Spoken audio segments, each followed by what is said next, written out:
Hi, it's Pastor Andy with our Wednesday video, and today I'm going to give you a big word. And that word, you may have already seen it on the title screen for this video if you went in through that direction, but that word is antinomianism. Now, that's a big word, so let's break down what it means. We see the prefix of anti or anti, and we know that that means against. The suffix is ism, and the idea of an ism is a belief or a philosophy or a practice of some sort. So ultimately, we can understand that there's an anti-practice here, but what is this idea of nomianism? And, well, that word itself is a derivative. The root word of that is nomos. It is the Greek word nomos. Now, you're familiar with the Greek word nomos, whether you realize it or not, because it is the crux of the word Deuteronomy. Deutero is the Greek word for two, or in our case, second, and nomos is the Greek word for law. So Deuteronomy means second law. And I talked about this a little bit in Monday's video, that when the Israelites were about to go into the promised land, this new generation renewed their covenant with God, and that was the second giving of the law. And thus, Deuteronomy is the second giving of the law. We have Leviticus, Exodus and Leviticus, for that matter, for the first giving. So let's go back to antinomianism then. If nomos means law and you have anti and ism on there, then you basically have that you're not for the practice of the law. That's what we would think that the literal breakdown would be. Does it mean that a person does not believe in the law? No. Actually, that's not what it means.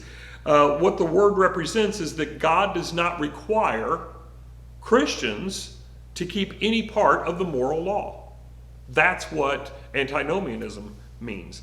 In the time of Paul, we could extend that to say that a Jew might not have to keep any part of the law and still be found faithful. Now that seems very absurd, and as we have seen in Romans chapter 2 and now the first few verses of Romans chapter 3, Paul is certainly not teaching that to be true. So from a Christian perspective, because that's who we are, not from a Jewish perspective, antinomianism takes the idea of justification by faith too far. We are justified by faith. That is very clear. We're going to find that in Romans chapter 4, for instance. Yes, we are saved by grace through faith, not by works, so that no one could boast. That is absolutely true. But the very next verse in Ephesians 2:10 says, "But we are created for good works, which he chose in advance for us to do."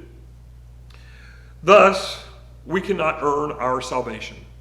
There is nothing that we can do, there is no work that we can do for our salvation, and therefore, many take the biblical idea to the extreme that says that no work is necessary, no keeping of the law is necessary for us to be saved.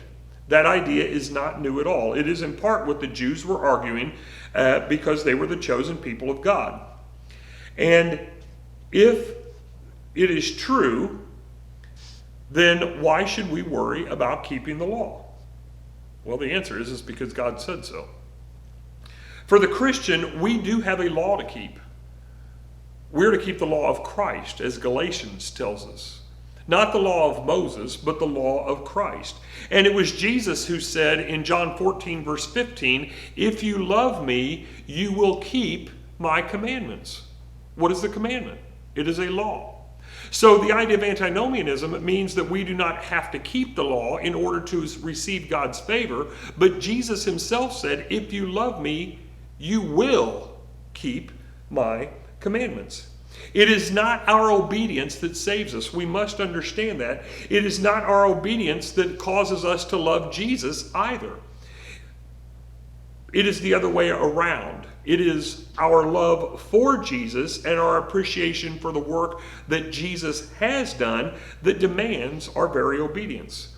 By demand, I mean that in thanksgiving, with joy, we get the opportunity to serve the King, to keep his commandments, to keep his decrees, and to share them with others.